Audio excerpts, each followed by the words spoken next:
Now recently I did a video on what was the most underrated Panzer of the Germans in the Second World War on my main channel, and several people pointed out actually it was the Panzer 38T, so the Czech Panzer. And the thing is, there are basically two problems here. First is, I think, a severe misunderstanding of the term underrated. Because most people, I think, point out that he's one of the most unknown. I must add here, in the intro of my video, I probably used not the ideal language, because I usually said, okay, this one gets a lot of attention and this one gets a lot of attention as well. So probably not the best wording on my part. So this might have led a few people to making this error. But underrated basically means it's undervalued and not unknown. And this is the major issue here, because if you look at the Panzer 38T, most people think it's a pretty good tank. And additionally, there's a more important component here. Many of the arguments that were brought up for the Panzer 38T were actually wrong. There's some severe factual errors there, and we will dig into them a bit because they're quite interesting, and I think you can learn something here. So basically the misunderstanding is, I don't consider my audience like people that know the Tiger, the Panther, and the Sherman and the T-34. For the uninitiated, the Panzer 38T might be unknown. But it's still not underrated for them, because if you can't underrate something you don't know about.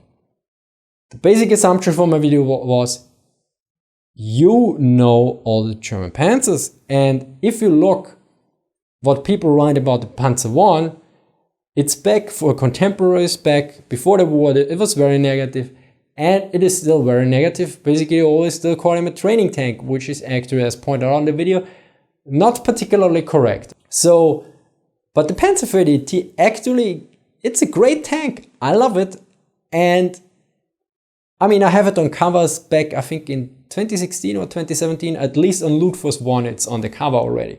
So this was one of the Panzers I did a very detailed blueprint already very early on.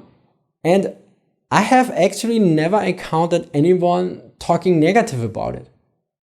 So additionally, even for the unknown claim, it's particularly problematic because the Jagdpanzer 38T, better known as the Hetzer, although it was never its name, is pretty well known. Hetzer's gonna Hetz. It's probably, the Hetzer is probably after the Sturk. First is the Tiger, second is probably Panther, then comes the Sturk, and then comes the Hetzer nowadays from what people know. At least this is my assumption. So I don't think it's unknown at all. So I don't think it's underrated at all, and I even have problems with the claim that it's unknown. Of course, for the uninitiated, but yeah. Let's face it, people who know 4 tanks of World War II, yeah. Well, but now to the other part, to the factual errors. Now, I think this comes basically down to the number 38, because a lot of people realize, okay, that's related to the year, and this is usually correct, but usually it took a time for introduction. Now, many pointed out that the Panzer 38T was very important in the early campaigns, like I told about the Panzer I in Poland and in France.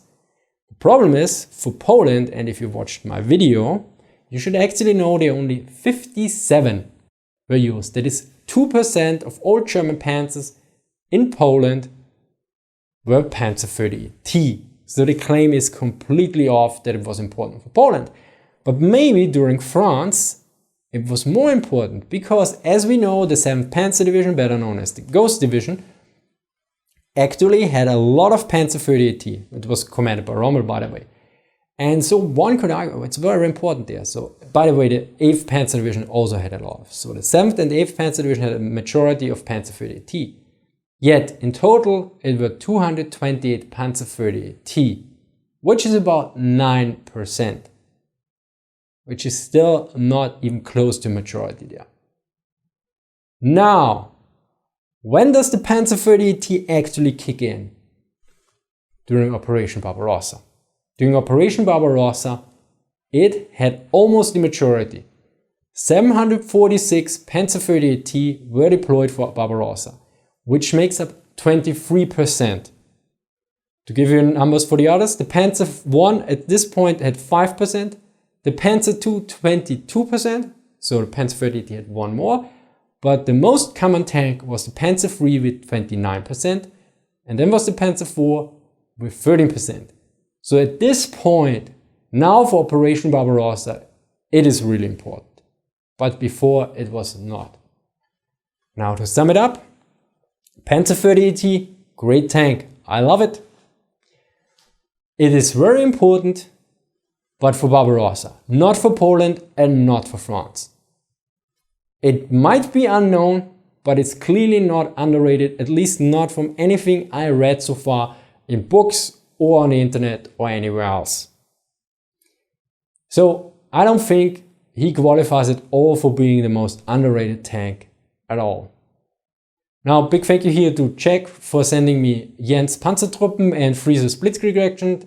And also big thank you to all Patreons who allowed me to buy Mueller-Hillebrand's book Das Heer, which provided some important information on this video. Big thank you here to the Panzer Museum Münster for allowing me to film there.